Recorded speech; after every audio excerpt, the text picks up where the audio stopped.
¿Ya se ve? Ya, doctor, ya se ve. Sí, doctor, Ok. ya se ve. Bueno, Alberto, ¿cómo estás? Bien, doctor, ¿usted cómo está? Bien, bien, José, bien, bien. Veo que hay de diferentes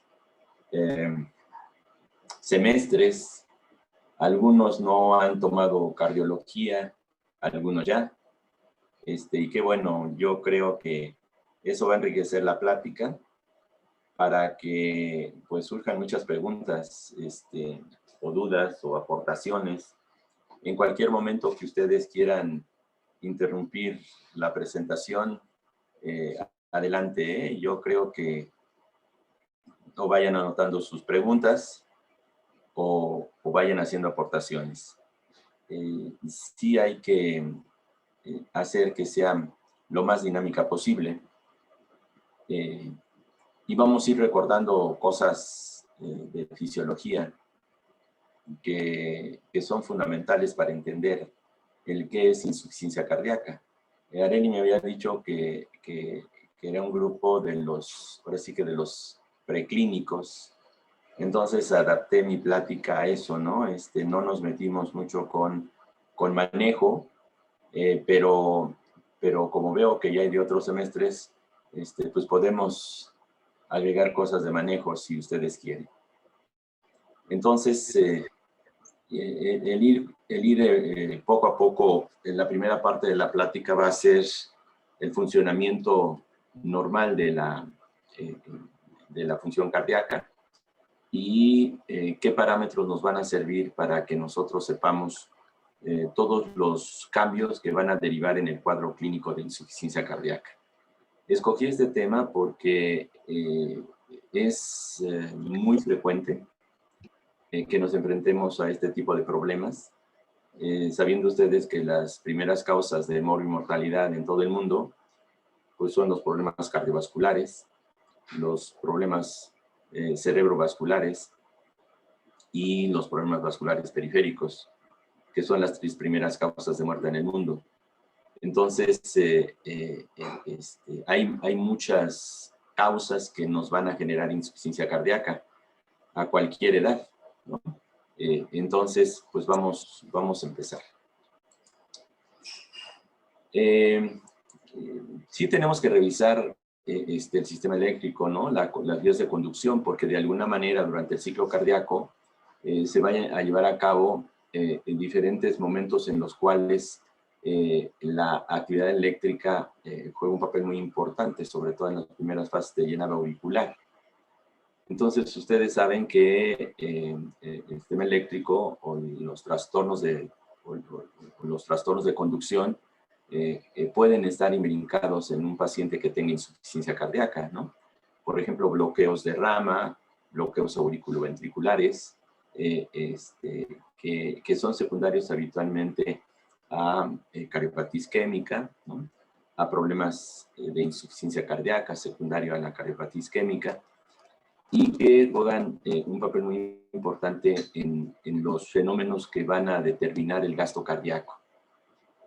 Entonces, el nodo sinoauricular es el inicial evento de este sistema eléctrico, de este sistema de conducción, y este nódulo sinoauricular, pues de ahí se van a desprender varios fascículos, ¿no? El anterior internodal, el medio, y el que va hacia la rama, a la aurícula del lado izquierdo, porque de alguna manera este sistema eléctrico va a ocupar toda el área cardíaca y la va a estar inmersa en este sistema de la conducción. Posteriormente va hacia el espacio nódulo, al nódulo auriculoventricular.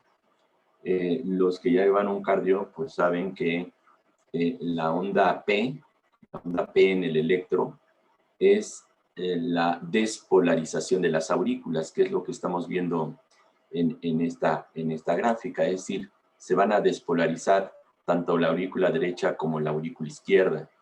Y el tiempo que tarda la conducción eléctrica del nodo sinoauricular al nódulo auriculoventricular es la inscripción de la onda T, ¿no? La de las aurículas en el electrocardiograma. Entonces, el espacio PR es aquel espacio que va de actividad eléctrica desde el nodo sinoauricular hacia el nodo aurículo-ventricular. El PR, como ustedes saben, puede estar alargado o puede estar acortado. El PR, desde el punto de vista en el electrocardiograma, mide máximo 0.20, de 0.12 a 0.20. Entonces, pudiera haber alguna alteración en la conducción eléctrica de este sistema y generarnos un alargamiento del espacio PR. Ese alargamiento del espacio PR nos va a determinar desde el punto de vista electrocardiográfico que hay una alteración del sistema de conducción aurículo-ventricular. Es decir, alguna de estas vías va a estar con algún proceso que nos va a generar ese alargamiento del espacio PR. La despolarización va a ser un poco más lenta. Estas manifestaciones pues, nos van a dar los bloqueos auriculoventriculares. El bloqueo auriculoventricular de primer grado, el de segundo grado y el de tercer grado. El de primer grado es aquel espacio PR o segmento PR que está alargado, que está por arriba de 0.20. Y esa es la característica, que todos los espacios PR tienen, por ejemplo, 0.24, 0.24, 0.24. Es el bloqueo auriculoventricular de primer grado, es el menos grave, el que incluso pudiera pasar relativamente asintomático, pero que sí nosotros debemos tener mucho cuidado porque dentro de los bloqueos auriculoventriculares hay tres causas más frecuentes. Una causa es que se pueda presentar durante un evento agudo, durante un infarto agudo del miocardio. Dos, por medicamentos, beta bloqueadores, por ejemplo, digoxina, algunos antiarrítmicos, que van a tener su efecto durante este segmento y va a prolongar este segmento PR. Esa es otra causa de bloqueos auriculoventriculares. Otra tercera causa, frecuente ya en gentes de mayor edad, es el proceso degenerativo de este sistema de conducción. Como si fuera un cableado, ¿no? Y que ya los cables interiores ya estuvieran totalmente deteriorados. Conforme avanza la edad y si hay un proceso de aterosclerosis generalizada, pues este es un proceso que va a degenerar este sistema de conducción. Esas son las tres primeras causas. Y entonces se da aquí en este segmento, ¿no? El espacio se va haciendo más grande. El bloqueo auriculoventricular de segundo grado es de dos tipos. El bloqueo auriculoventricular de primer grado es, de segundo grado, es con un fenómeno que se llama fenómeno de Benkeback. El fenómeno de Benkeback es que el segmento PR se va prolongando progresivamente 0.22, 0.24, 0.26, 0.28 y se bloquea. Y da nuevamente a los siguientes complejos, otra vez se va prolongando, prolongando, prolongando hasta que se bloquea. Ese es el bloqueo auriculoventricular de segundo grado, el MOVITS 1 con fenómeno de Benkeback. Y el bloqueo auriculoventricular de segundo grado es aquel en donde puede ser con MOVITS 2, el bloqueo de primer tipo es MOVITS 1 con fenómeno de Benkeback.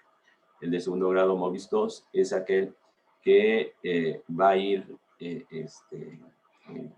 puede ir alterándose, modificándose la conducción intermitentemente. Y el bloqueo auriculoventricular de tercer grado, donde ya hay una disociación totalmente entre la actividad eléctrica de la aurícula y la actividad eléctrica del corazón. Posteriormente pasa al tronco de la tejiz y este se va a subdividir en la rama derecha y en la rama izquierda tiene dos ramas, la subdivisión anterior y la subdivisión posterior. Esto es muy importante porque hay trastornos de la conducción que se llama interventricular y son los bloqueos de rama, ya sea rama derecha, bloqueo incompleto de rama derecha o bloqueo completo de rama derecha. y el bloqueo de rama izquierda, igual completo o incompleto, o de subdivisión anterior o de la subdivisión posterior. Entonces, estas ramas finalmente van terminan en el sistema de Purkinje. Sí tiene que ver esto, ¿por qué? Porque de alguna manera van a jugar un papel también muy importante en el estado contráctil, es decir, no es lo mismo que un paciente tiene un bloqueo auriculoventricular completo que un paciente que no lo tenga. ¿Por qué? El paciente con bloqueo auriculoventricular completo pues va a tener frecuencias de 20, 25, 30 y evidentemente va a tener bajo gasto cardíaco, ¿no? Y va a repercutir en la función cardíaca, diastólica y sistólica. Por eso estos pacientes clínicamente pueden presentar datos de bajo cardíaco en sí y datos de bajo gasto cerebral, porque finalmente el ventrículo izquierdo no es capaz de expulsar con una buena fracción de eyección vencer la resistencia de las válvulas sigmoideas e irse al torrente circulatorio general. Entonces, evidentemente, al haber una menor proporción de volumen que se eyecta, pues va a llegar muy poco a las áreas importantes o prioritarias, que va a ser el área cerebral y el área renal. Por eso va a haber bajo gasto cardíaco, bajo gasto renal y bajo gasto cerebral. Y de ahí todas las manifestaciones. Si hay bajo gasto cerebral, pues puede ir desde confusión, desorientación, sopor, estupor, coma, crisis convulsivas, ¿no? A nivel renal, pues evidentemente va a haber oliguria, va a haber datos de hipoperfusión periférica por la baja fracción de eyección que se da. Entonces, por eso estamos revisando este sistema de conducción, porque independientemente de los otros factores que vamos a ir revisando, influye dentro de lo que es mantener un buen gasto cardíaco.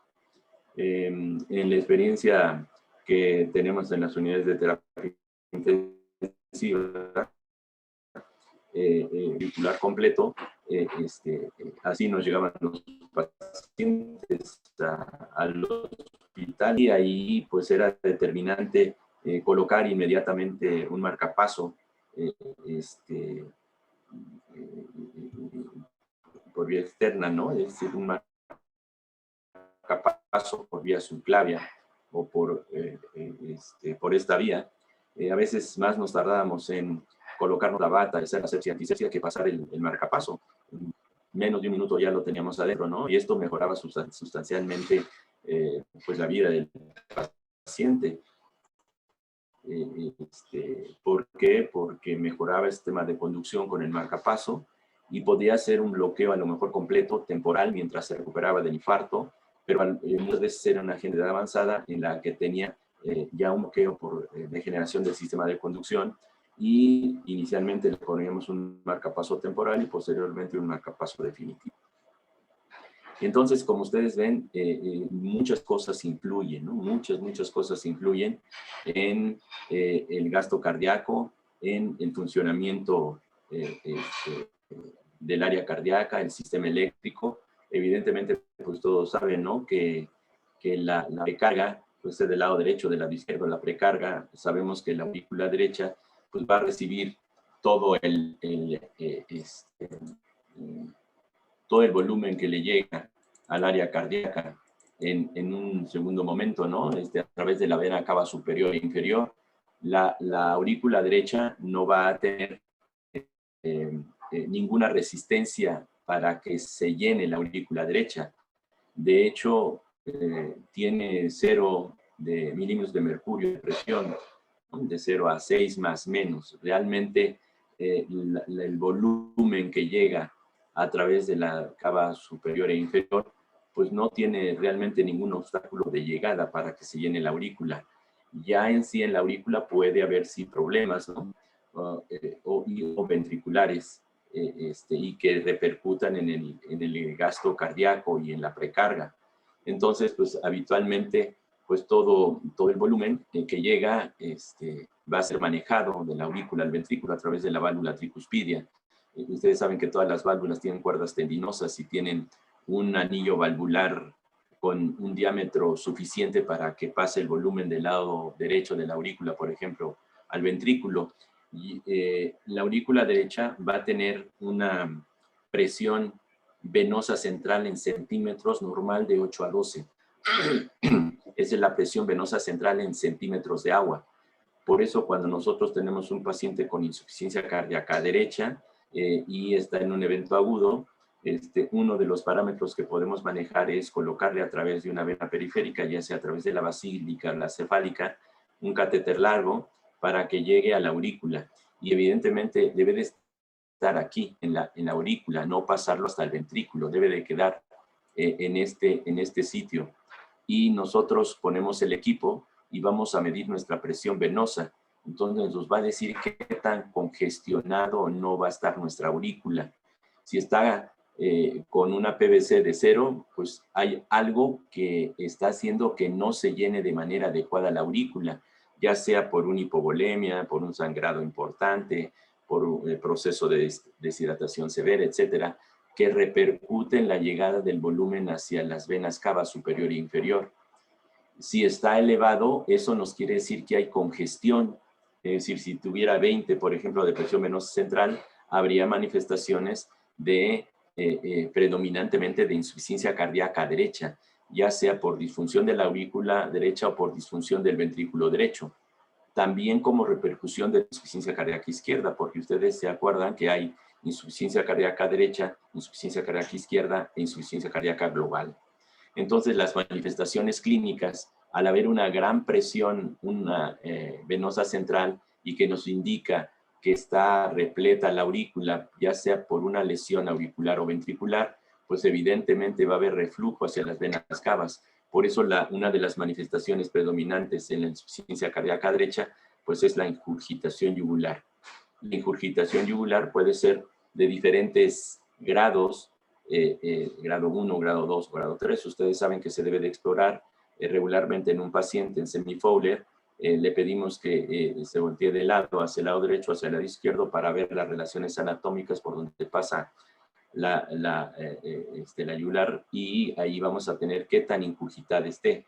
Obviamente, clínicamente, entre más ingurgitada esté, pues más compromiso derecho habrá, ¿no? Entonces, puede haber también afecciones del ventrículo izquierdo, ¿no? Puede haber un infarto del ventrículo izquierdo que se extienda al ventrículo derecho y que repercute en su funcionamiento. Puede haber un mixoma, que es un tumor que habitualmente se aloja en el área ventricular y puede tapar o obstruir la válvula tricuspidia, y eso generar, obviamente, que haya reflujo hacia las venas cavas y haya problema de falla cardíaca derecha. Una tromboembolia pulmonar también puede generarnos insuficiencia o cor pulmonar agudo, ¿no? De hecho, es una de las causas agudas, yo creo que más frecuentes, pero más mortales, la tromboembolia pulmonar. Después, pues va a ir hacia la arteria pulmonar.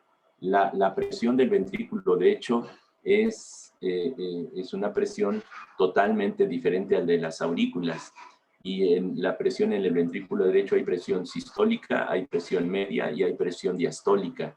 Y la presión media es más o menos de 15 minutos de mercurio, ¿no? De 20 la sistólica y de 10 la diastólica.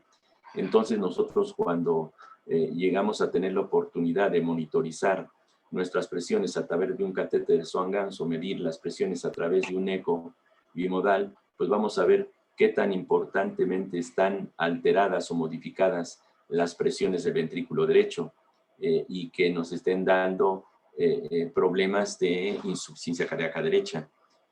Después, pues evidentemente pasa a través de la arteria pulmonar, de la válvula pulmonar, se va a la arteria pulmonar, es la única arteria que lleva sangre venosa, ¿no? Esta va al circuito menor pulmonar, se lleva a cabo el intercambio gaseoso, se lleva a cabo la conversión de oxígeno y dióxido de carbono, y ya pasa y regresa por el circuito menor a través de las venas pulmonares hacia la aurícula izquierda. De ahí en la aurícula izquierda, pues pasa hacia el lado, hacia el ventrículo derecho a través de la válvula mitral. Acuérdense que hay un espacio septal importante y la masa ventricular del lado izquierdo pues es mucho más evidente que la del lado derecho, por la fuerza contráctil que debe tener el ventrículo izquierdo para su fracción de eyección y vencer la presión de las resistencias de las válvulas sigmoideas, en este caso de la aorta. Entonces, cualquier disfunción que se presente en cualquiera de las 4 cavidades nos va a dar manifestaciones, ya sea insuficiencia cardíaca derecha o insuficiencia cardíaca izquierda. Este músculo es muy es significativo en cuanto a grosor normalmente por las condiciones que ya estamos viendo. Posteriormente, al vencer la resistencia de la válvula aórtica, pues sale al torrente circulatorio y así hacia el área sistémica.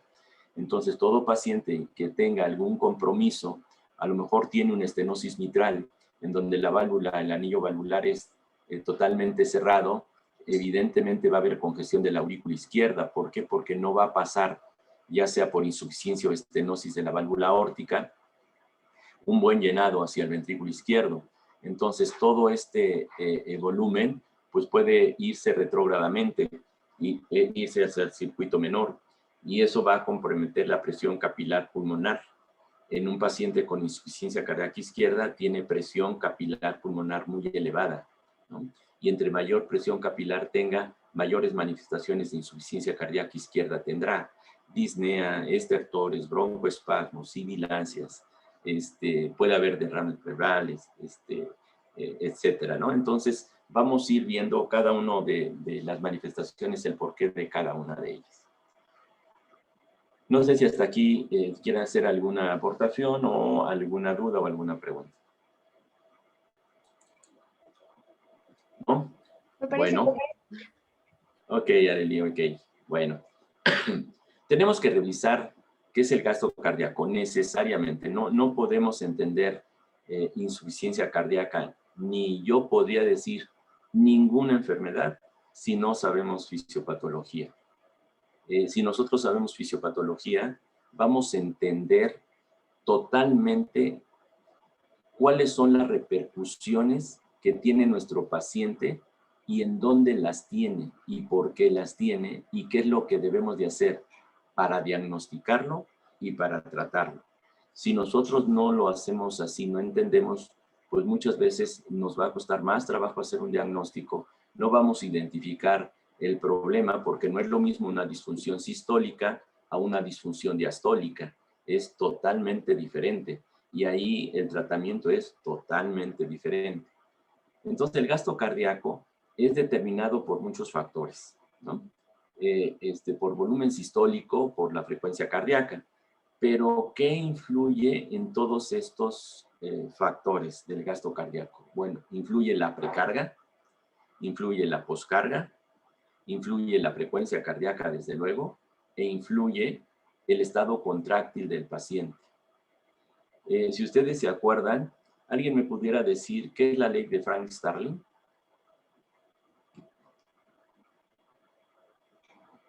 ¿Qué es lo que nos dice la ley de Frank-Starling? ¿Alguien me pudiera decir? Que a mayor volumen, mayor fuerza de contracción. Muy bien, Joaquín. Muy bien. Sí, tiene que ver mucho esto, ¿no? Es como si nosotros tuviéramos una liga, ¿no? Una liga con la que antes jugábamos, ¿no? A ver quién aventaba más a mayor distancia un pedazo de naranja, de cáscara de naranja, ¿no? Y evidentemente una liga nueva, pues tenía una gran elasticidad, ¿no? Y tenía fuerza para expeler ese pedazo de cáscara de naranja, ¿no? Entonces, nosotros la estirábamos y entre más la estirábamos, al soltarla, tenía una mayor fuerza de eyección. Pues esa es la ley de Frank-Starling, ¿no? A mejor llenado, ¿no? A la capacidad de llenado, la fuerza de contracción va a ser mayor. Pero eso es normalmente.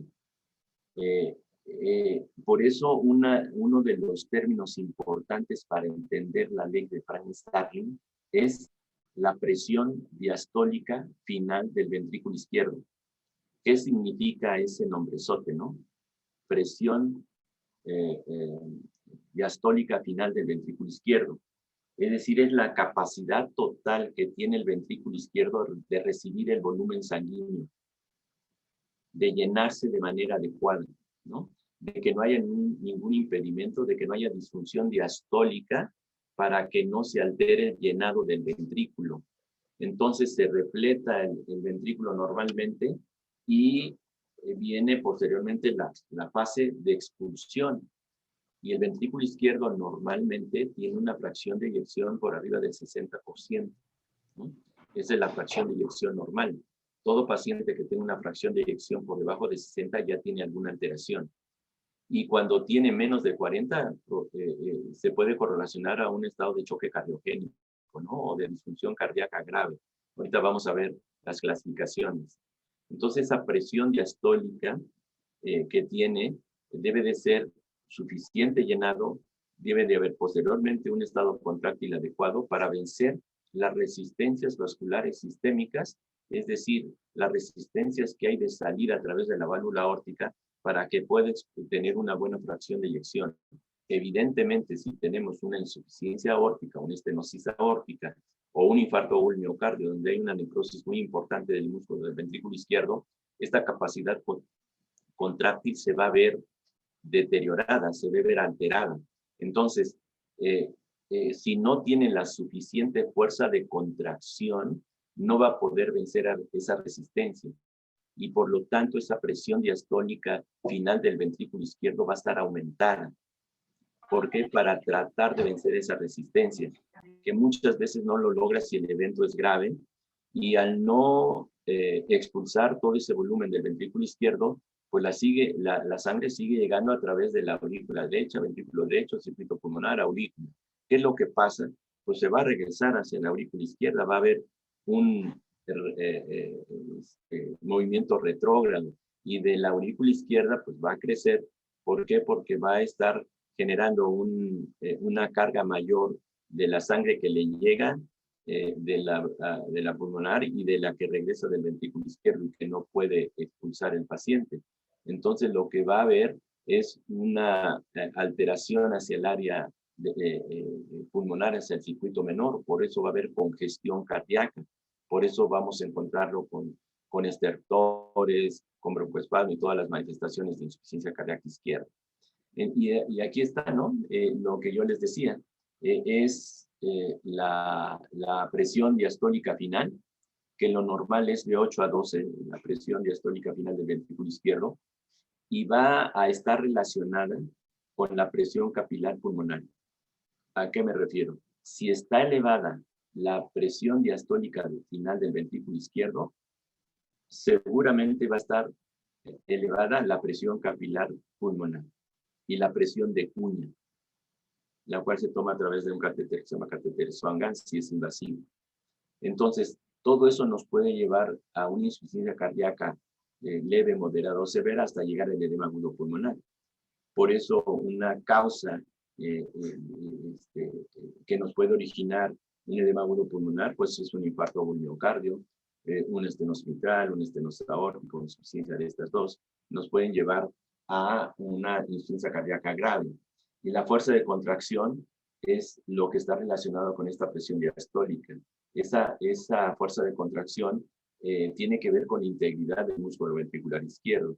En un infarto o un miocardio, en donde hay un choque cardiogénico, se dice que está perdido cuando menos el 40% de la masa ventricular izquierda, y que eso le va a generar una disfunción ventricular grave y clínicamente se va a manifestar como choque cardiogénico. La otra, pues, es la resistencia periférica total, es decir, lo que tiene que vencer el ventrículo izquierdo al tener un buen manejo del volumen diastólico que le llega, una buena fuerza de contracción, pero tiene que vencer la resistencia periférica total, ¿no? ¿Y qué es esta resistencia periférica total? Ustedes saben que no es lo mismo que pase tener un diámetro así y que pase un volumen a tener un diámetro menor y que intente pasar un volumen. Evidentemente, al haber un incremento en las resistencias vasculares sistémicas, el ventrículo izquierdo va a tener que realizar un trabajo más intenso, un trabajo de mayor fuerza de contracción para vencer esa resistencia. Por eso los pacientes con hipertensión arterial, en los que juega un papel muy importante en el que están aumentadas sus resistencias periféricas totales. Por eso el ventrículo izquierdo en los pacientes con hipertensión arterial empieza a tener cambios de hipertrofia y dilatación e hipertrofia del ventrículo izquierdo. ¿Por qué? Porque al tener una resistencia periférica mayor, pues el ventrículo izquierdo tiene que hacer una mayor fuerza de contracción para vencer esa resistencia. Por eso finalmente un paciente con un evento de crisis hipertensiva, por ejemplo, puede desencadenar en un edema agudo-pulmonar, porque finalmente al haber una crisis hipertensiva de manera aguda, el ventrículo izquierdo está ejerciendo un efecto contráctil importante, pero es tan alta la resistencia vascular que se tiene que termina por desfallecer el músculo del ventrículo izquierdo, y al desfallecer el ventrículo izquierdo pues va a haber todo el volumen retrógrado hacia el lecho pulmonar. El volumen sistólico, ustedes saben que obviamente las cavidades no se van a quedar en cero de volumen, ¿no?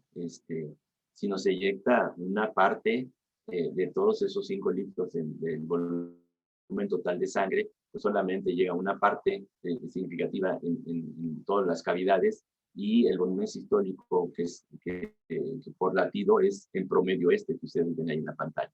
Y eso no expulsa el 100%, siempre hay un remanente, pero ese remanente tiene que ir siendo manejado adecuadamente por el área cardíaca.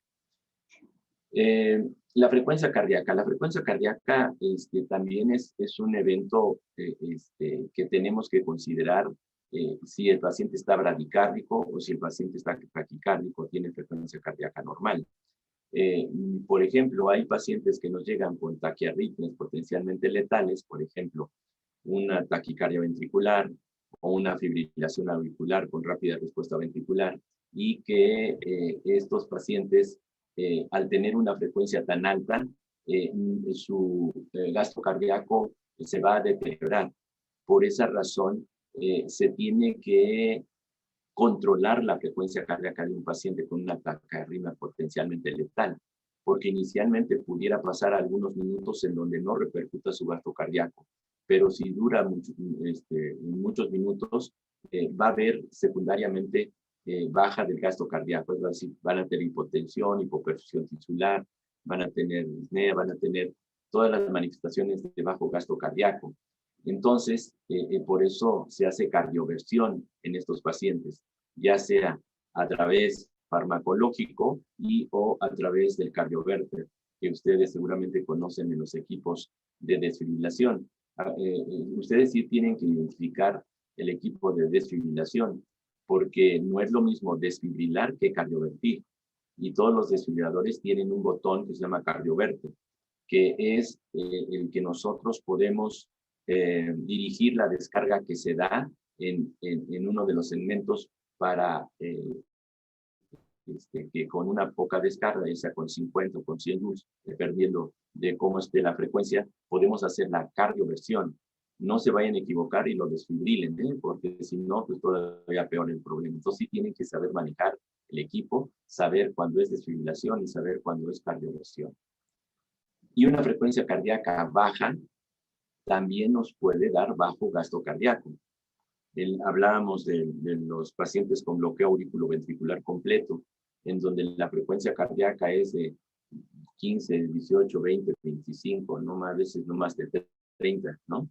Y que evidentemente al tener una frecuencia baja o tan baja, va a repercutir en el gasto cardíaco, y igual gasto cardíaco cerebral, gasto cardíaco renal, ¿no?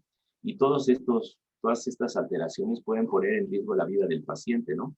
Las bradiarritmias, las taquiarritmias potencialmente letales, una crisis hipertensiva, un edema agudo-pulmonar, etcétera, ¿no? Un evento vascular cerebral secundario a una crisis hipertensiva.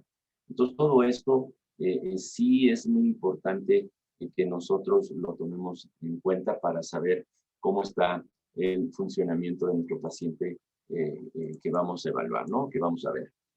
Entonces, ustedes saben, aquí nos hablaba de que este evento se lleva muy un corto espacio de tiempo, en segundos, ¿no? El bombeo y todo lo que estamos hablando, que ya nos hemos llevado, creo que 15 o 20 minutos, el corazón lo hace cada minuto, cada minuto, cada minuto, ¿no?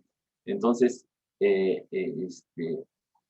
aquí está representado lo que es la sístole y la diástole, como ustedes saben, ¿no? El llenado de tanto el ventrículo derecho como del izquierdo, en este caso que estamos hablando, en donde va a tener o debe de tener una presión diastólica adecuada de llenado y que no haya ninguna problemática hacia este llenado.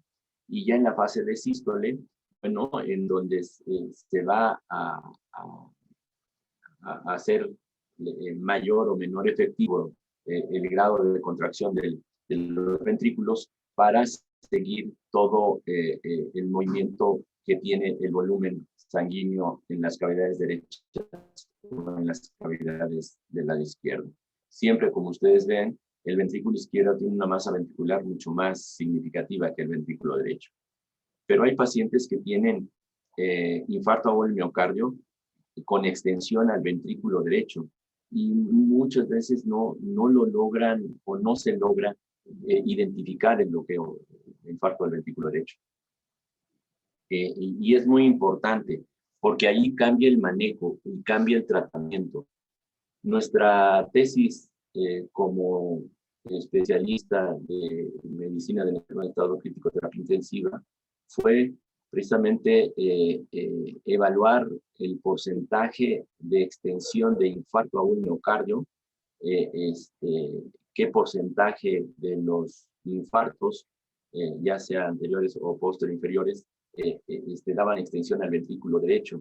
Y bueno, lo hicimos a través de tres criterios: el criterio clínico, el criterio electrocardiográfico y el criterio, le hicimos gamagrama cardíaco con pirofosfato de tecnesio, en donde a través se ponía el marcador y por precipitación de de hidroxiapatita, de calcio, había cambios en la percepción del medio que le pasamos del pirofosfato de tecnesio, y ahí se evidenciaba o se identificaba el grado de extensión.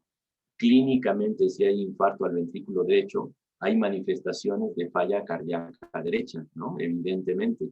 Y eso nos va a dar manifestaciones derechas: letra yugular, aumento de la presión venosa central, bajo gasto cardíaco, porque no va a pasar el gasto correspondiente del ventrículo derecho al ventrículo izquierdo, ¿no? A través de la pulmonar. En el electrocardiograma, ustedes saben cómo podemos identificar, a ver, los que ya llevaron cardio, que creo que son varios, ¿cómo podemos identificar un infarto del ventrículo derecho en un electrocardiograma?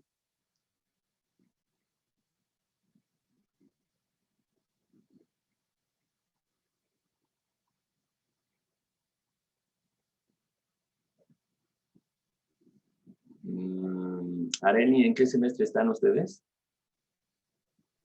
Sí, en séptimo ya pasamos cardio. No, pues ya llevaron Tiene que ver con las cardiología. derivaciones, ¿no, doctor? Ajá, ¿qué derivaciones? Bueno, la derivación 1, la derivación ABR. ¿Pueden hablarnos sobre infarto? ¿No? ¿No? Hola, ¿No? pues a lo mejor lo que nos debería alertar es encontrar datos precisamente de un infarto, pero en cara inferior, ¿no? En dedos de 3 ABF, y ahí es donde deberíamos sospechar, ¿no? Si el paciente tiene un compromiso de la presión, no sé si ya está hipotenso y así, podríamos ir sospechando de infarto de ventrículo derecho.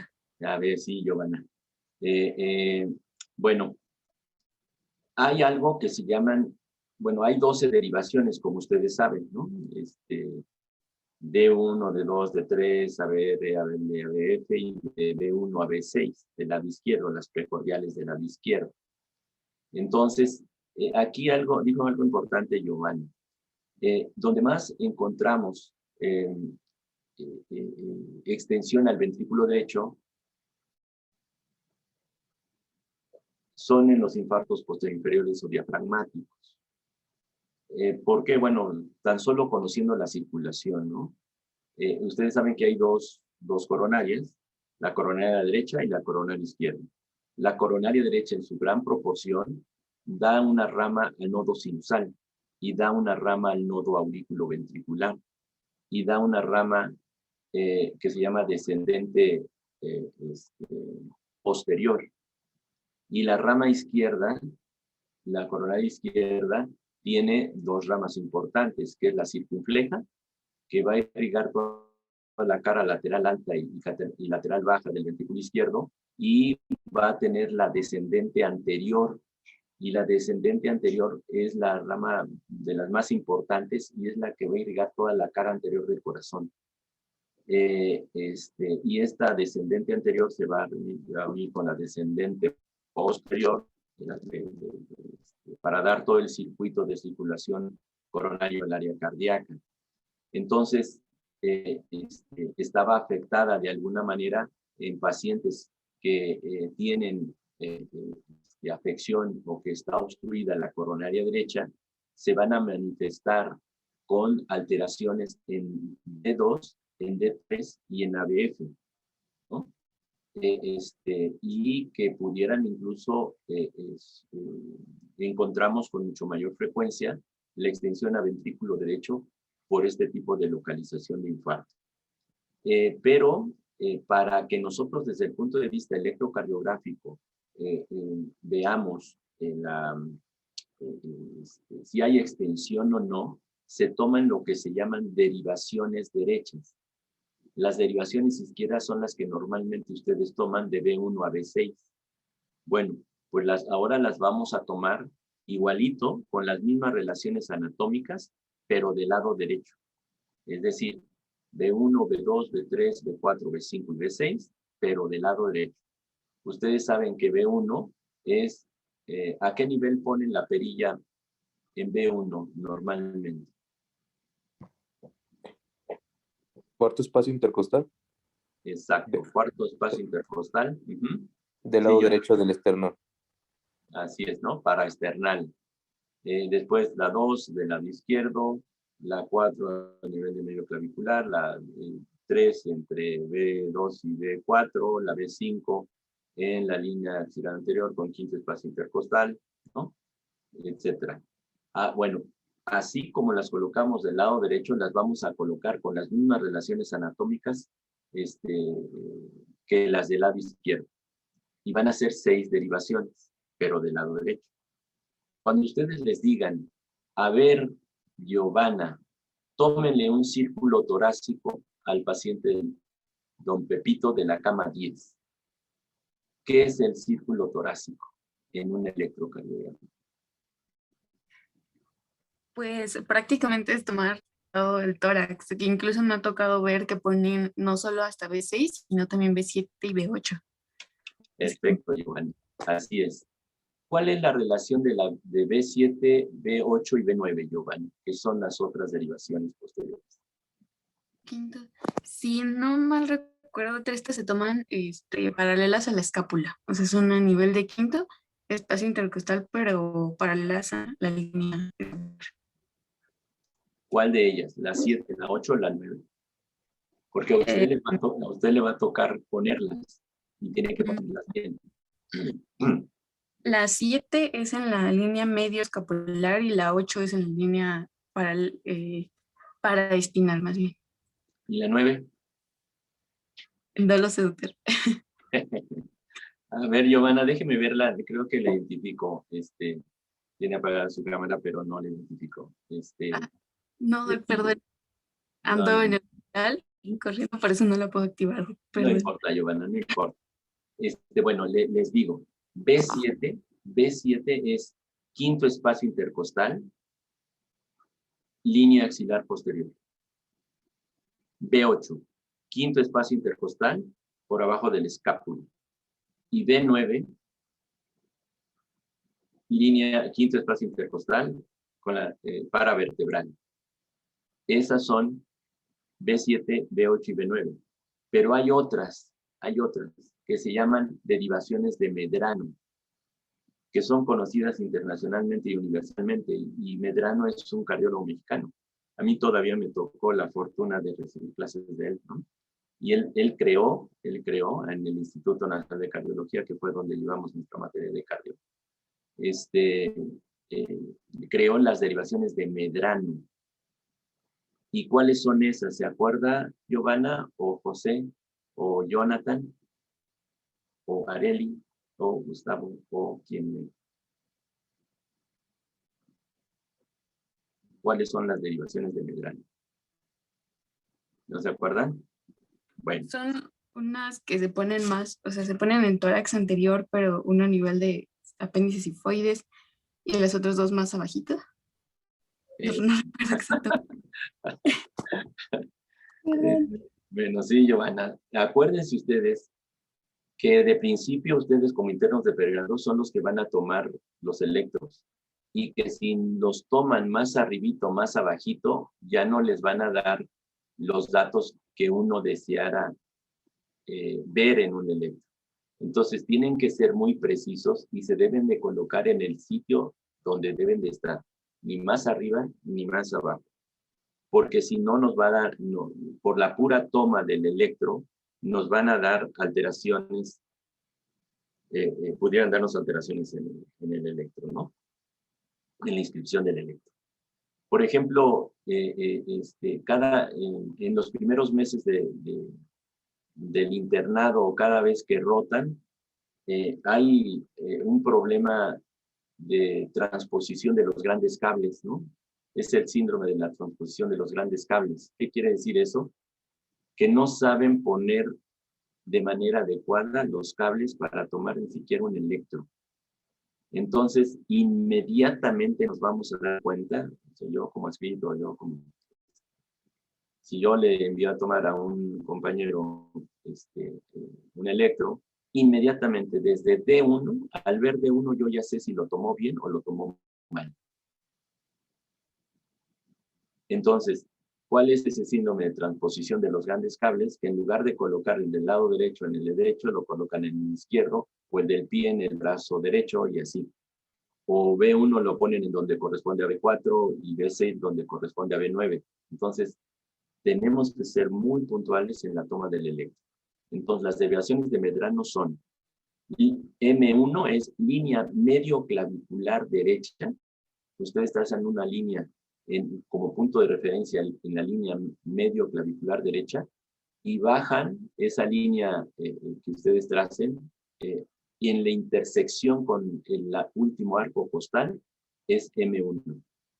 M2, como decía Giovanna, es por debajo del apéndice sifoides. Y M3 es línea medio clavicular izquierda, intersección con el último arco costal. ¿Sí? Entonces, si ustedes cuentan todas las derivaciones que ya vimos, son 12 de las normales. D1, D2, D3, ABR, ABL, ABF, son 6. Más las 6 precordiales son 12. Más las 6 precordiales del lado derecho son 18. Más las 3 posteriores, B7, B8 y B9, son 21. Más las 3 de Medrano, 24. Es decir, cuando ustedes les envíen a tomar un círculo torácico, son 24 derivaciones. Y son las que les acabo de comentar. Van saliendo cosas, ¿no? Y sí vamos correlacionando, pues, los datos que estamos viendo. Entonces, ¿qué influye en la frecuencia cardíaca? Pues influye ya sea el predominio del sistema nervioso parasimpático o simpático, en donde nos va a hacer que esté aumentada la frecuencia o que esté disminuida. Y el volumen sistólico nos va a estar determinado por las resistencias vasculares, por el volumen telediastólico y por la fuerza de contracción. Entonces, todas estas alteraciones nos van a estar dando la regulación del volumen sistólico y de la frecuencia cardíaca. Entonces, de la precarga es lo que nos comentaba su compañera que nos dijo qué significaba la ley de Branislav, ¿no? El estiramiento del músculo, la presión diastólica final del ventrículo derecho, la duración de la diástole, el retorno venoso, como habíamos dicho, y la precarga. en este caso. El volumen sistólico estará afectado cuando hay una baja precarga, es decir, cuando no le llega la suficiente cantidad de volumen a una de las cavidades, pues está alterada esta precarga.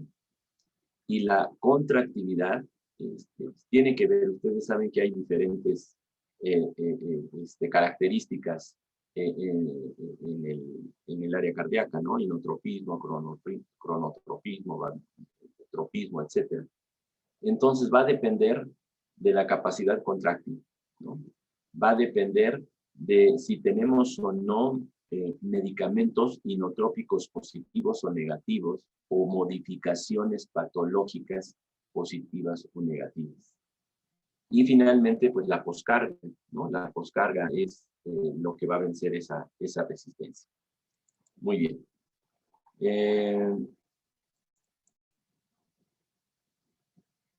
Aquí está nuevamente lo que acabamos de comentar.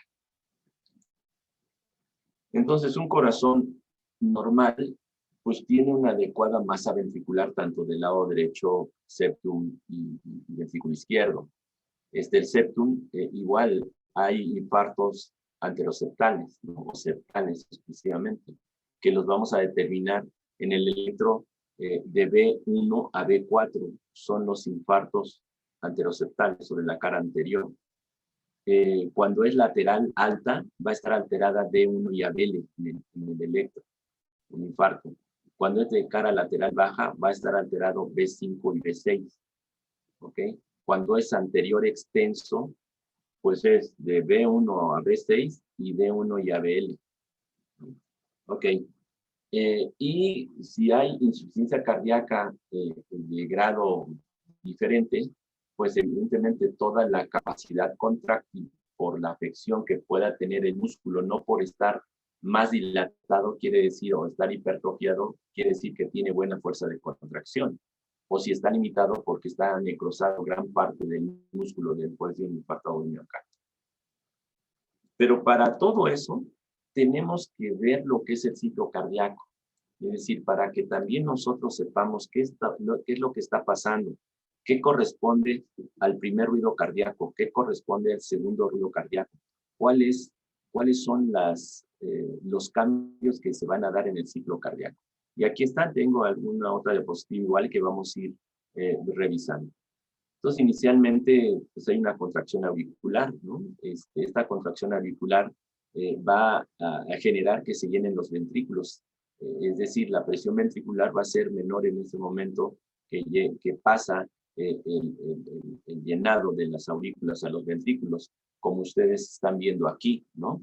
La presión del ventrículo es menor que la de la aurícula y eso hace que pueda pasar el volumen de las aurículas a los ventrículos. Esa es la contracción auricular. Decíamos que en el sistema de conducción eléctrico inicialmente, pues se van a activar no solamente el nodo sinusal principal ahí que está, el nodo sinusal está en la aurícula derecha, que a través de sus diferentes haces, inclusive hacia la aurícula izquierda, van a darle una capacidad contráctil también para que pase este volumen.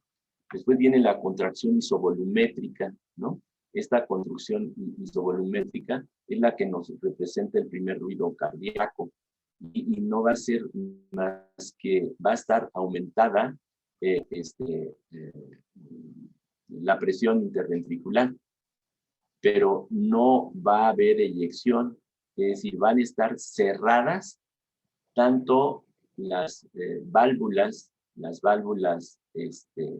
auriculoventriculares como las sigmoideas. Como ustedes ven, pues no hay retorno del ventrículo hacia las aurículas, ni hay salida de volumen del ventrículo izquierdo a través de la sigmoidea a la circulación general. Es decir, va a haber lo que se llama una contracción isovolumétrica, es decir, llenado, pero sin eyección, sin que pase volumen hacia otra área. Después viene la fracción de eyección, en donde hace que la presión de los ventrículos, ventrículo derecho y ventrículo izquierdo, va a vencer la presión que hay de las válvulas semilunares, es decir, de la pulmonar y de la sigmoidea aórtica. Por esa razón, va a pasar volumen del ventrículo derecho a través de la arteria pulmonar hacia el lecho pulmonar, y del ventrículo izquierdo va a salir sangre venciendo la presión de la válvula aórtica, teniendo eyección hacia la circulación periférica, ¿no? Vencer esa resistencia. Y la presión ventricular, la presión de eyección, ya decíamos que debe de ser por arriba del 60%.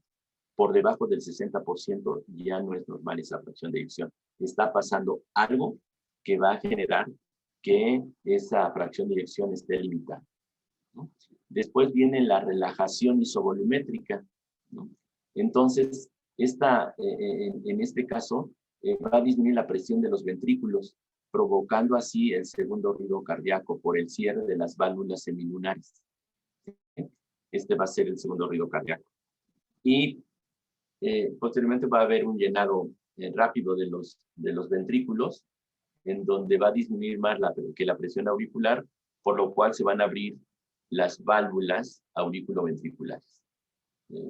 Este es así a grandes rasgos. Ahorita vemos otra diapositiva que nos va a ir diciendo igual, ya resumiendo qué es cada uno de los pasos, ¿no?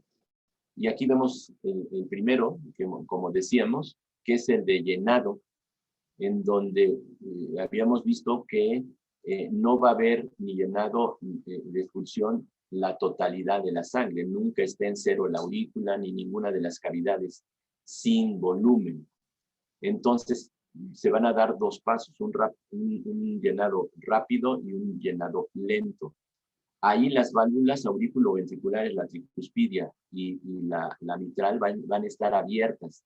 Por lo tanto, va a haber un llenado de las aurículas a los ventrículos. Las válvulas sigmoideas están cerradas, por eso no pasa sangre ni del ventrículo derecho a la pulmonar, ni del ventrículo derecho a la circulación sistémica. Y va a haber mayor presión de las aurículas que de los ventrículos, por eso se permite el paso. Después viene la sístole auricular, como ya decíamos, que es la contracción de las aurículas, donde tiene que ver el sistema de conducción que vimos en la primera diapositiva, ¿no? Y aquí el llenado va a ser el restante, el llenado del 30% más el 70%, pues va a ir llenando esas cavidades. Entonces las válvulas auriculoventriculares están abiertas, las sigmoideas están cerradas, y esto es la sístole auricular. Después viene la contracción isovolumétrica que decíamos, que va a haber volumen, pero ese volumen se va a conservar. No va a tener fracción de eyección ni del ventrículo derecho a las pulmonares, ni del ventrículo izquierdo hacia el lecho sistémico. Entonces ahí las válvulas auriculoventriculares se van a cerrar. Igual las sigmoideas van a estar cerradas. Y esto origina el primer ruido cardíaco en la contracción isovolumétrica. Ahí la presión de las aurículas es menor que la de los ventrículos, por eso se mantiene la sangre en los ventrículos. Y eso es la contracción isovolumétrica. La fracción de eyección, como decíamos, las válvulas sigmoideas se abren, la pulmonar está abierta, pasa el torrente circulatorio a través de la arteria pulmonar, y del ventrículo izquierdo vence la resistencia de la aorta para ir a la circulación sistémica. Y las válvulas auriculoventriculares se mantienen cerradas en la fracción de eyección. Muchas veces se pregunta en los exámenes, ¿cómo están las válvulas en la fracción de eyección? Entonces acuérdense, las sigmoideas abiertas y las auriculoventriculares cerradas. ¿En qué momento se da el primer ruido cardíaco? Durante la conducción isovolumétrica, en donde todas las válvulas van a estar cerradas, tanto las auriculoventriculares como las sigmoideas. Y por último viene en el último momento del ciclo cardíaco la relajación isovolumétrica, ¿no? Y es donde se va a dar el segundo ruido cardíaco, es decir, las válvulas sigmoideas se van a cerrar y las auriculoventriculares también, y se da el segundo ruido cardíaco. Muy bien. Híjole, pues ya llevamos 1 hora y apenas vamos, pues yo creo que a la mitad. Ustedes me dicen hasta qué momento, hasta qué momento tengo, y pues ahí lo dejaríamos para alguna otra siguiente momento. Y aquí está nuevamente, ¿no? La fase 1, llenado ventricular, que es lo que sucede. Ya habíamos dicho, aurículas tienen mayor presión que los ventrículos, entonces va a pasar el volumen de la aurícula al ventrículo, las válvulas sigmoideas van a estar cerradas, inician los llenados ventriculares. En la siguiente fase en el segundo momento, en la segunda fase, la contracción isovolumétrica, en donde la presión de los ventrículos va a ser mayor que de las aurículas, y es donde se va a dar el primer ruido cardíaco. El primer ruido cardíaco es cuando el volumen está en ambos ventrículos y todas las válvulas están cerradas, tanto las auriculoventriculares como las sinoideas.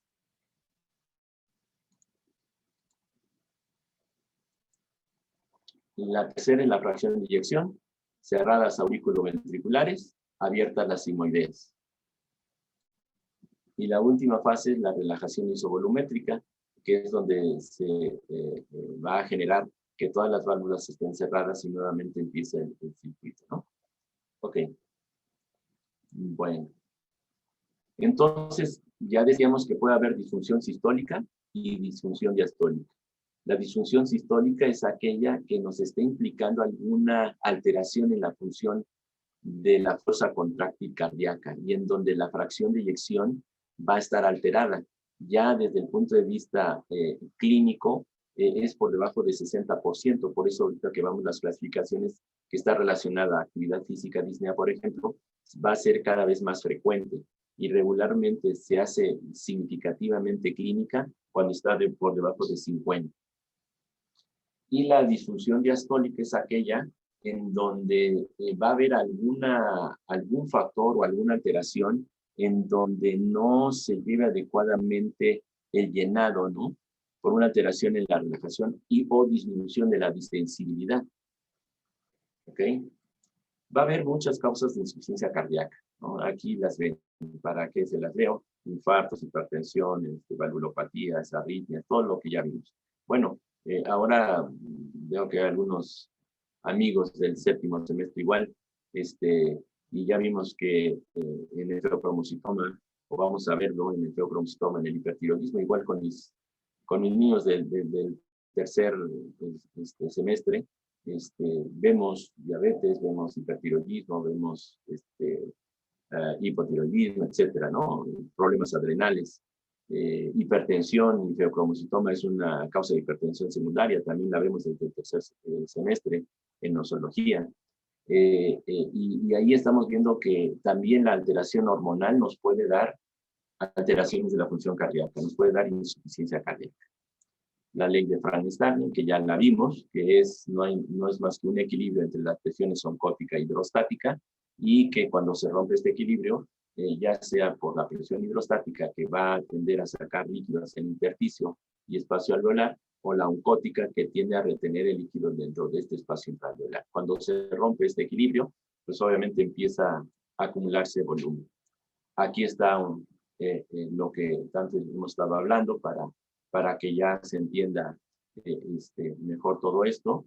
El gasto cardíaco, bueno, los que ya llevaron cardio pues ya lo saben, ¿no? Pero los que están en semestres pasados, pues a lo mejor esto les refuerza lo que ya saben.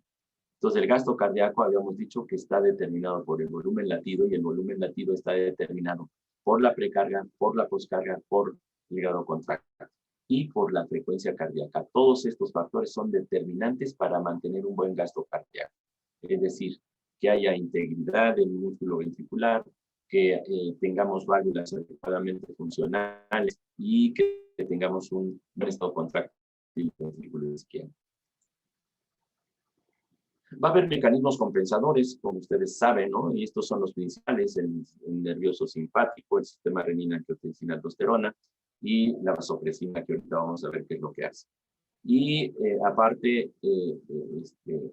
estos mecanismos que nos van a ayudar a mantener toda la activación para el remodelado ventricular.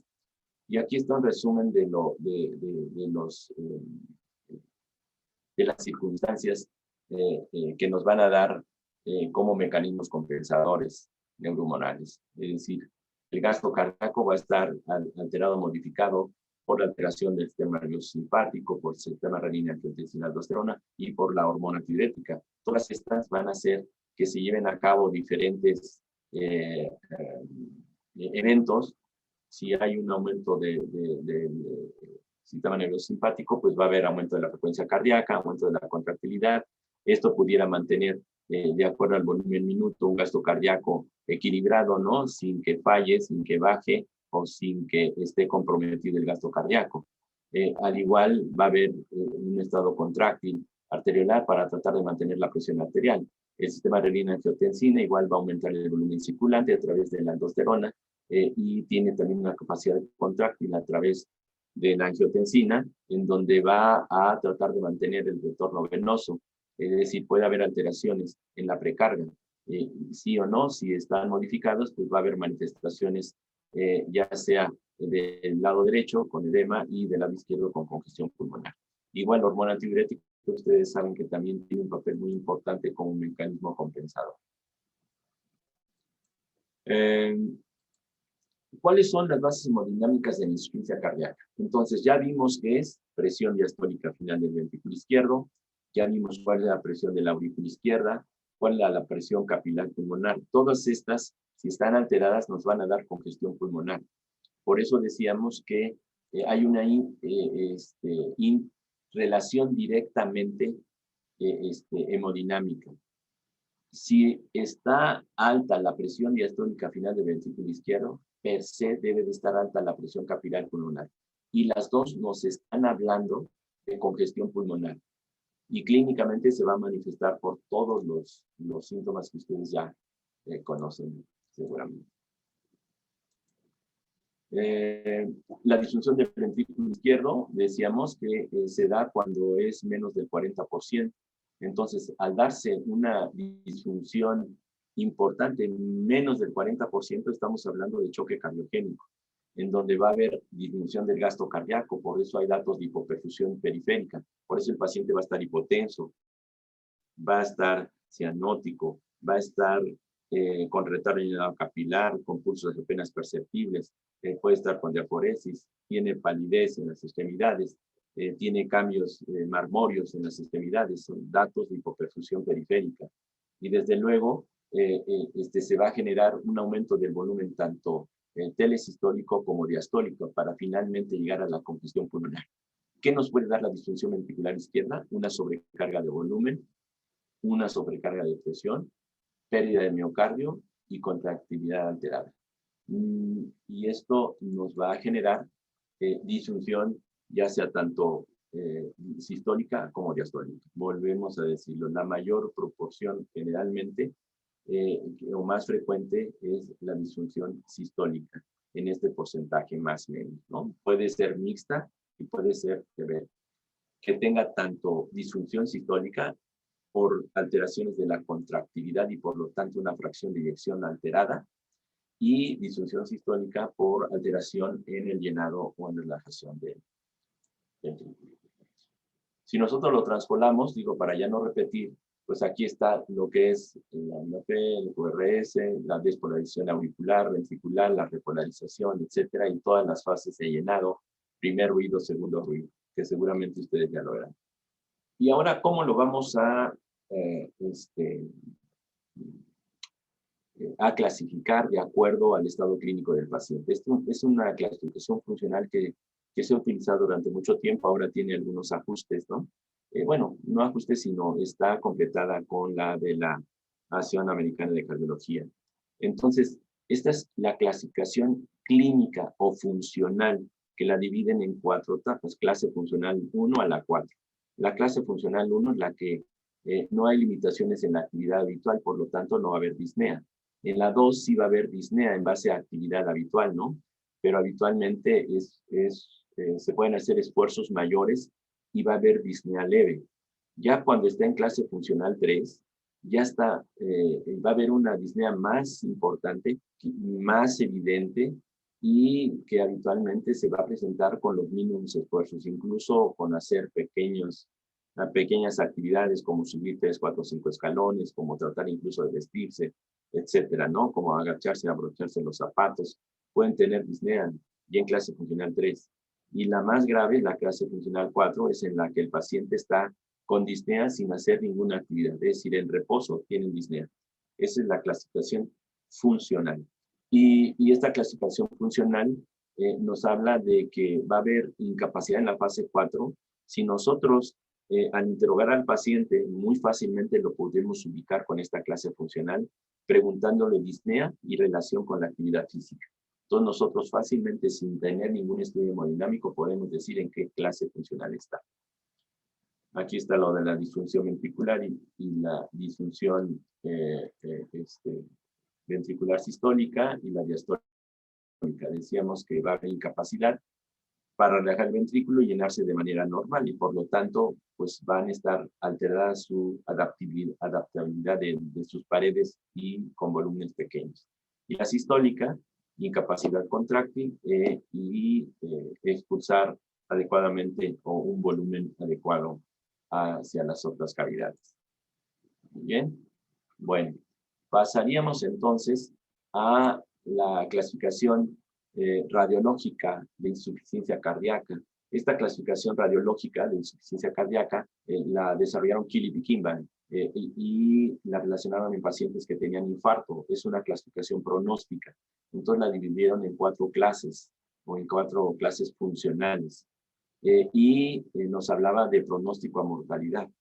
Entonces, el infarto o miocardio que estaba en clase 1 es aquel paciente que no tenía signos ni síntomas de insuficiencia cardíaca izquierda. Entonces, a ese grupo de pacientes, que es el de menor gravedad, el de menor severidad, pues obviamente su grado de mortalidad era muy bajo. Después clasificaron a la clase funcional Killick y Kimball 2.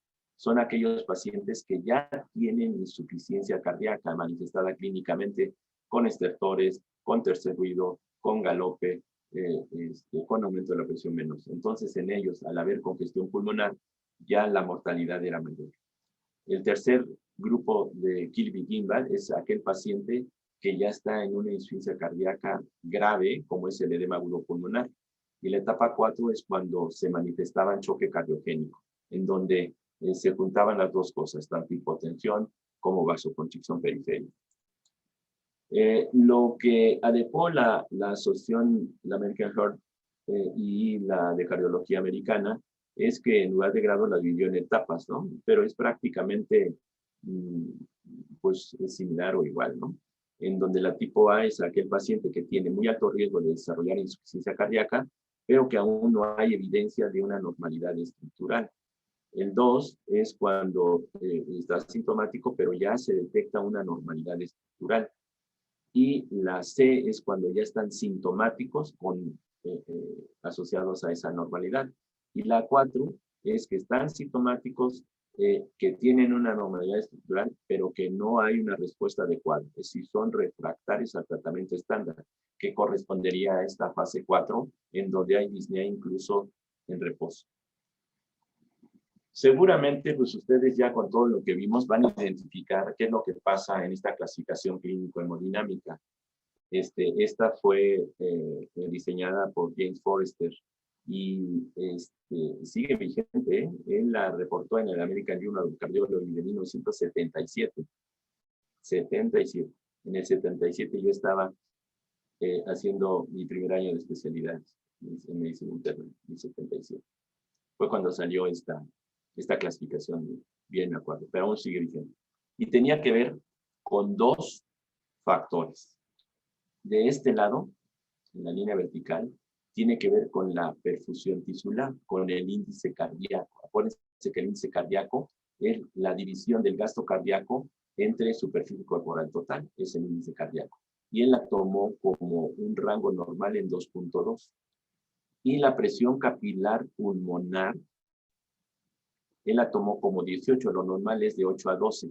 Pero como lo hizo en pacientes con infarto agudo miocardio, les dio un margen de elevación en rangos para saber qué tan graves estaban o no. Entonces, de este lado, estaba midiendo la presión capilar pulmonar, que la dio como un margen para dividir en 4 cuadrantes a sus pacientes. El paciente normal tenía un índice cardíaco, ¿sí? El paciente normal tenía un índice cardíaco por arriba de 2.2, es decir, no tenía hipoperfusión tisular porque tenía un buen índice cardíaco.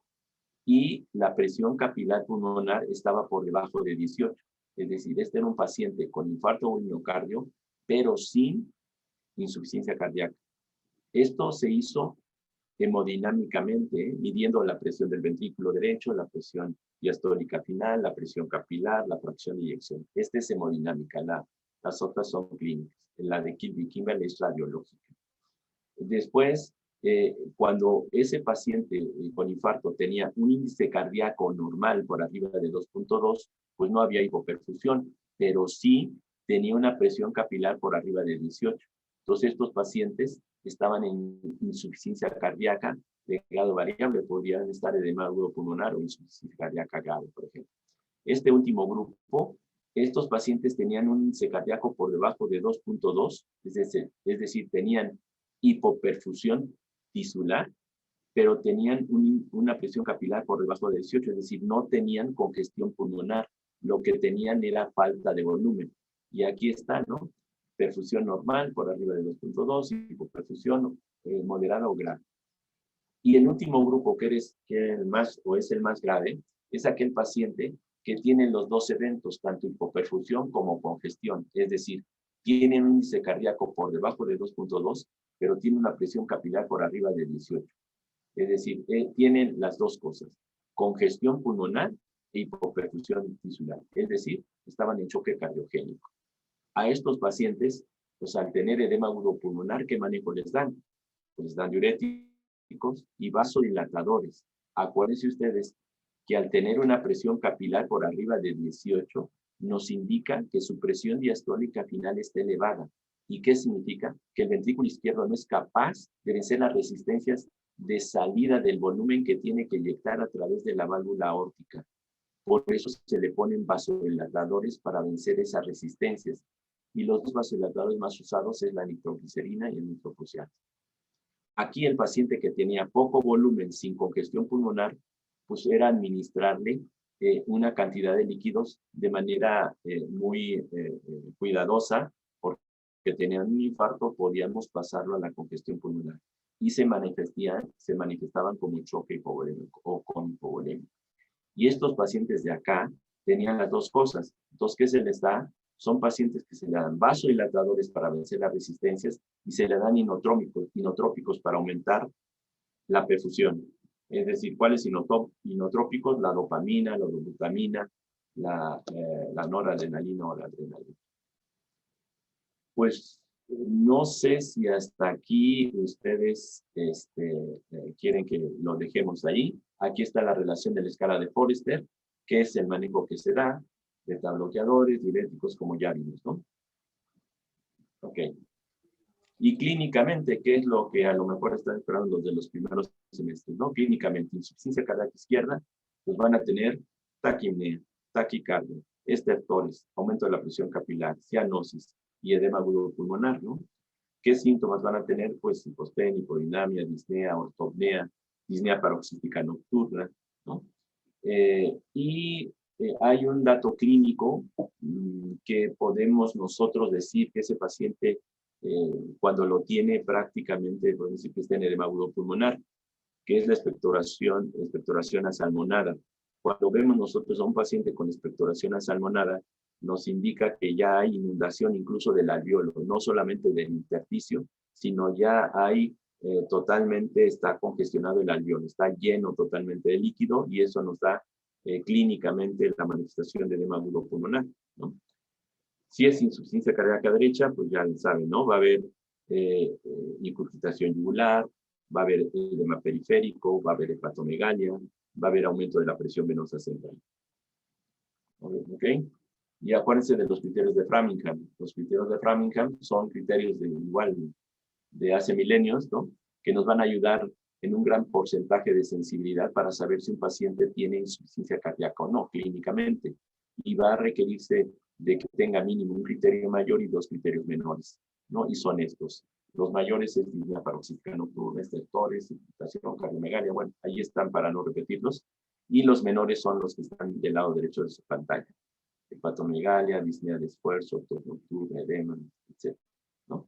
Después se hizo una pequeña modificación en donde la pérdida de peso de más de 4 o 5 kilos en un corto espacio de tiempo es un signo menor. Inicialmente podía darse en cualquiera de los dos, mayores o menores, pero se siguen manteniendo criterios mayores o menores. Entonces acuérdense de las manifestaciones clínicas porque están implicados ahí principalmente en los criterios de Fraga. Muy bien, después les traigo como 800,000 placas para ver radiológicamente cuáles son los datos de insuficiencia cardíaca. Pero ya llevo casi hora y media, entonces creo que pues sí, ya es un tiempo importante. No sé si tengan alguna duda o alguna pregunta que ustedes me quieran hacer para dejar unos minutos de preguntas. Sí, doctor, muchas gracias. No sé si alguien tenga alguna duda. Bueno, doctor, yo tengo una duda. Cuando Sí. tenemos disminuida la precarga, hablábamos de insuficiencia cardíaca derecha. No. La precarga de alguna manera es todo el volumen que le llega a las cavidades, ya sean derechas o izquierdas. Por ejemplo, todo el volumen que le llega a la aurícula derecha a través de la vena cava inferior y superior, o la que llega de la aurícula izquierda, ventrículo izquierdo. Entonces, cuando habitualmente tenemos baja precarga, está relacionada con falta de volumen, ¿no? Por ejemplo, podemos medir la precarga en la aurícula derecha, sí. ¿Cómo la podemos medir? Con la presión venosa central. Si nosotros tenemos una presión venosa central de 0, nos está indicando que ahí está pasando algo del por qué no llega suficiente volumen, por qué no se llenan las aurículas. Y habitualmente está relacionado pues a pérdida de volumen por sangrado, deshidratación o por cualquier problema con pérdida de volumen. Entonces ahí lo que le haría falta, como vimos en la última clasificación de Forrester, Sería aquí administrar la perfusión solución. tisular tiene que ver con el índice cardíaco, ¿no? Si está normal o si está bajo. Y tiene que ver con la precarga, esa perfusión de un lado y de otro, ¿no? Que no llegue suficiente volumen por alguna causa. Entonces, al no llegar, pues nos va a dar una hipoperfusión grave y se va a manifestar como tendencia a la hipovolemia por tener un índice cardíaco bajo. Y clínicamente o rápidamente lo podemos saber en la aurícula derecha con la determinación de la presión venosa central, que es digamos, el más rústico medio que tenemos para saberlo. Claro está que si tenemos un catéter Swan-Ganz o tenemos a la mano ecocardiograma donde nos pueden medir todas las presiones, pues ahí es mucho más fácil, ¿no? Y más fisiológico y más exacto la cantidad de volumen que esté llegando. Si tenemos una presión capilar por arriba de 12, 15, 18, 20, 25, pues esa aurícula está congestiva. Hay alguna circunstancia que no está favoreciendo el manejo del volumen que le llega. Entonces la presión venosa central va a estar muy alta. Y eso nos indica clínicamente, pues, insuficiencia cardíaca derecha en este caso, ¿no? Pleto angular, hepatomegalia, ¿Alguna otra pregunta? Yo, doctor. Sí. ¿Cuál es el tercer ruido cardíaco? Bueno, es que solo había oído del primero y del segundo. ¿Usted en qué semestre va? En primero. En primer semestre. Vámonos. Bueno, muy bien. Qué bueno, ¿eh? Me da mucho gusto. Me da mucho gusto. Bueno, pues yo creo que se lo va a poder decir José Alberto. Se lo va a poder decir a lo mejor Areli. Se lo va a poder decir. ¿Quién más tengo por aquí o quién más conozco? Estaba por aquí también a Mayrani, se lo puede decir. Citlali, se lo puede decir. Por aquí vi a Biel. Por aquí estaba Biel. No, pues a Biel sí se los va a decir. Dile a Biel, ¿qué es el tercer ruido? ¿Cómo se lo puedes explicar? Bueno, buenas tardes, primero que nada. El Abiel, tercer ¿cómo ruido, estás? ¿cómo está, doctor? Bien, Abiel, un abrazo. Igualmente, doctor. El primer ruido generalmente nos indica que empezó la sístole, ¿no? Y el segundo ruido, que ya acabó. El tercer ruido se da justamente al final del segundo ruido. Este tercer ruido también le dicen que es galope ventricular.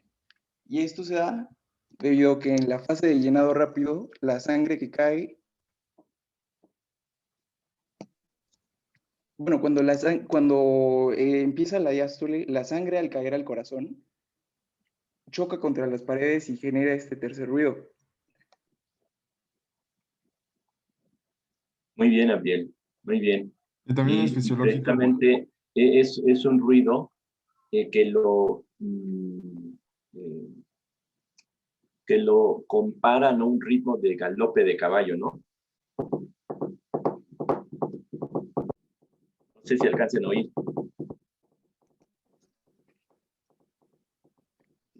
Ese es el ritmo de galope. Es un ruido como si fuera galopando un caballo. Por eso lo comparan y se le llama ritmo de galope. Ustedes en el área de CLEMS hay diferentes ruidos pulmonares, cardíacos, por estenosis, insuficiencia pulmonares, estertores, etcétera, para que ustedes se acostumbren a que su oído lo eduquen y sepan cuándo es un ritmo normal o cuándo es un ritmo anormal.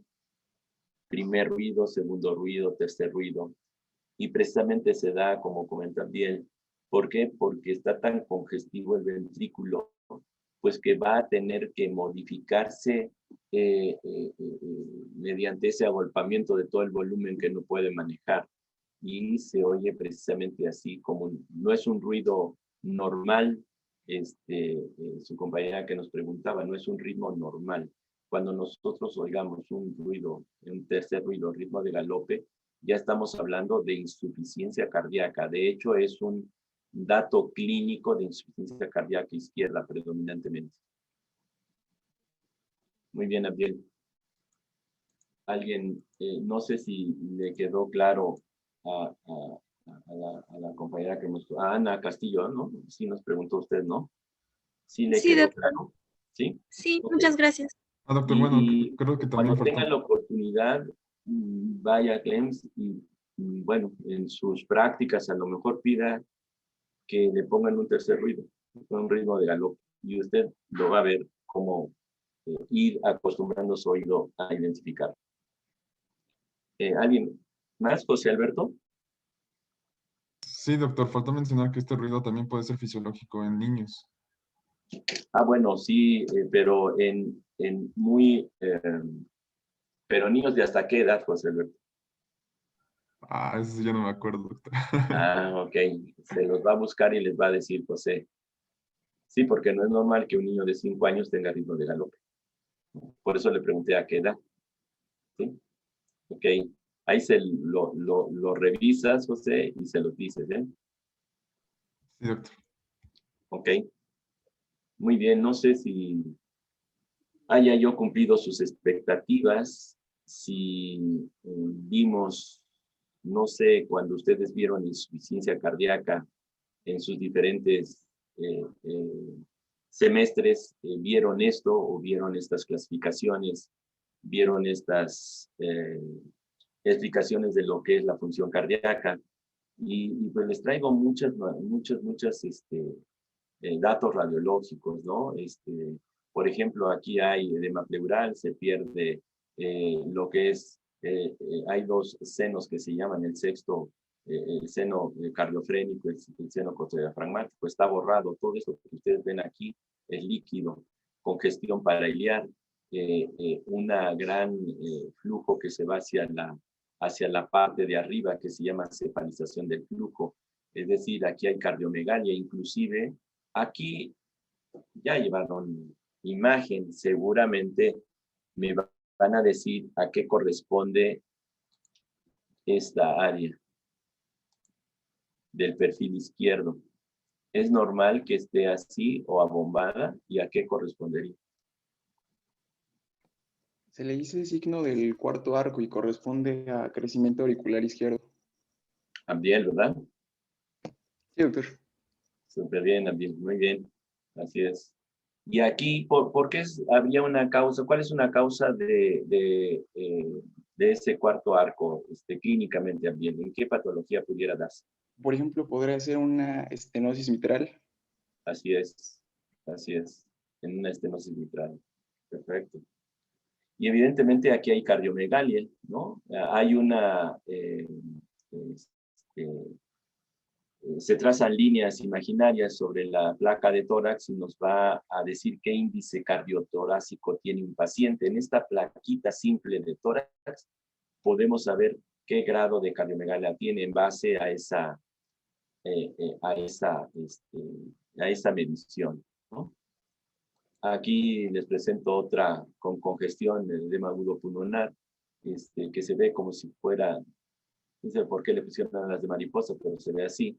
Aquí es un paciente que teníamos con dos catéteres. Es un paciente mío de hace muchos años. Aquí está un catéter subclavia, que llega al aurículo, ustedes ven, hasta aquí está la punta. Y miren, y este paciente le pusimos un catéter de Swan-Ganz por la otra subclavia derecha. Aquí ve el catéter, aquí no se alcanza a ver perfectamente por la imagen que da a la cardíaca, pero aquí baja, da vuelta y viene aquí empieza a verse y llega hasta la arteria pulmonar. Ahí le inflamos un globo de ese catéter Swan-Ganz y nos va a decir qué presiones tienen directamente los capilares pulmonares. A ver, José, si este paciente tiene insuficiencia cardíaca, ¿cómo estaría nuestra presión capilar pulmonar? ¿Normal, alta o baja? Estaría alta. Pues evidentemente, ¿no? Y la presión diastólica final del ventrículo izquierdo, bien, ¿cómo estaría? ¿Alta, normal o baja? También alta. También alta. Así es. Muy bien. Aquí está una placa con cardiomegalia importante, ¿no? Semeja a un derrame pericárdico, por ejemplo, ¿no? Se ve muy parecido. Ya nomás les paso 2 o 3. Las imágenes del infiltrado en alas de mariposa, ¿no? Aquí está un paciente con insuficiencia cardíaca antes del tratamiento y después del tratamiento, ¿no? Vean cómo está mucho menos congestivo. Aquí está totalmente congestivo y tiene una imagen en alas de mariposa. Así lo mencionaron, ¿no? No sé por qué, pero así le dieron su nombre. Muy bien. Pues aquí está una placa de tórax con el índice cardiotorácico y es el que nos va a... Hacemos estas 4 líneas imaginarias que las denominamos A, B y C, inicialmente a la mitad de la placa, y así sacamos el índice A más B sobre C por 100, y ahí nos va a dar el índice cardiotorácico normal o alto. Esta es el grado de cardiomegalia, ¿no? Grado 1, el grado 2, grado 3 y grado 4. Es cuando ya ni le cabe, ¿no? Le denominan cor bovis. Cor bovis. Corazón de buey, ¿no? Los bueyes tienen un corazonzote de este vuelo. Muy bien. Pues espero, les repito, haya cumplido sus expectativas. Estoy a sus órdenes. No sé si quedó bien entendido, si les pareció adecuado y cuál es su punto de vista. No, pues, bueno, al menos a mí me encantó. La verdad es que nos ayudó mucho a reforzar y a aprender lo que, pues ya, se nos había un poquito olvidado y pues para mí todo súper completo. No sé los demás qué opinen. Doctor, me parece muy bien. Bueno, doctor, no sé si podríamos después hacer otra sesión sobre hallazgos patológicos en un electrocardiograma. Sí, cómo no, claro que sí. Sí. Yo antes daba un curso de electrocardiografía a alumnos de la Escuela de Medicina. Durante muchos años lo vi. Y teníamos asistencias entre 150 a 200 alumnos. Empezamos con, el primer curso fueron 50 pues tuvo tanto éxito que al final ya estaban sobre 200.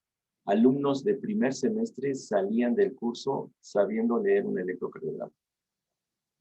Entonces, bueno, pues podemos, obviamente, a lo mejor no dar el curso porque se lleva muchas horas, pero pues ver a lo mejor inicialmente lo normal, lo que es un electronormal, y ya después entrar a patología, ver bloqueos auriculoventriculares, síndromes de preexcitación, crecimientos ventriculares, infarto del miocardio, etc. Pues ya en otro momento nos pondremos de acuerdo, que ustedes puedan y yo igual me programe, porque sí estamos un poquito saturados. Ayer fue de mucho movimiento, igual con Ceneval, bueno, tuve la oportunidad estoy empezando igual a dar pláticas en la Benemérita Autónoma del Estado de Puebla, en la UAP,